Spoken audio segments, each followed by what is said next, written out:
Beklede kognisie is die sielkundige verschijnsel waar die kleren wat je dra, systematisch jou gedagtes, gevoelens en gedrag beïnvloed.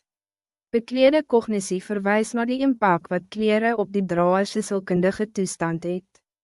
Hierdie verschijnsel, bekend als beklede kognisie, dui daarop dat ons kleren keuses ons sielkundige processe diepgaand beïnvloed.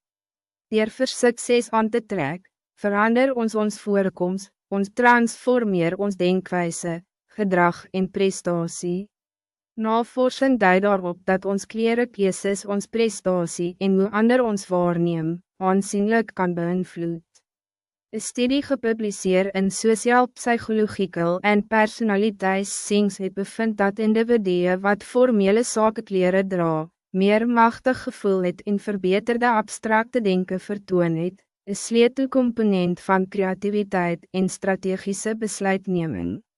Deur kleurpsychologie te omhels, roep kleren emoties en gemoedstoestande op, rooi symboliseer bijvoorbeeld energie en gezag, terwijl blauw kalmte en betrouwbaarheid oordra. Kies kleren wat bij je doelwitte pas om een ondersteunende klerenkast te skep. Goedpassende kleren verbeter bij de voorkomst en zelfvertrouwen. Gerief is even belangrijk, wanneer je gemakkelijk voelt, skyn je zelfvertrouwen natuurlijk. Onthou, wat een persoon bemachtig laat lyk en voel, kan anders wees als iemand anders.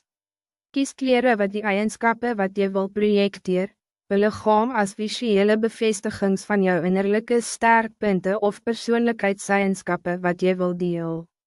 Bijkomstighede soos 'n plaaslike handgemaakte haalsnoer of 'n unieke, hooghalte handsak kan 'n uitrusting verhef, maar ook dien as gespreksbeginners wat jou innerlijke oortuigings met jou uiterlijke in lyn bring.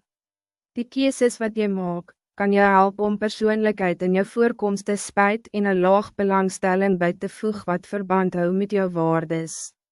Wanneer jy 'n kledingstuk aantrek, herwin jou brein die maatskaplike betekenis daarvan en neem onbewustelik die eienskappe aan wat met daardie kledingstuk geassocieer word.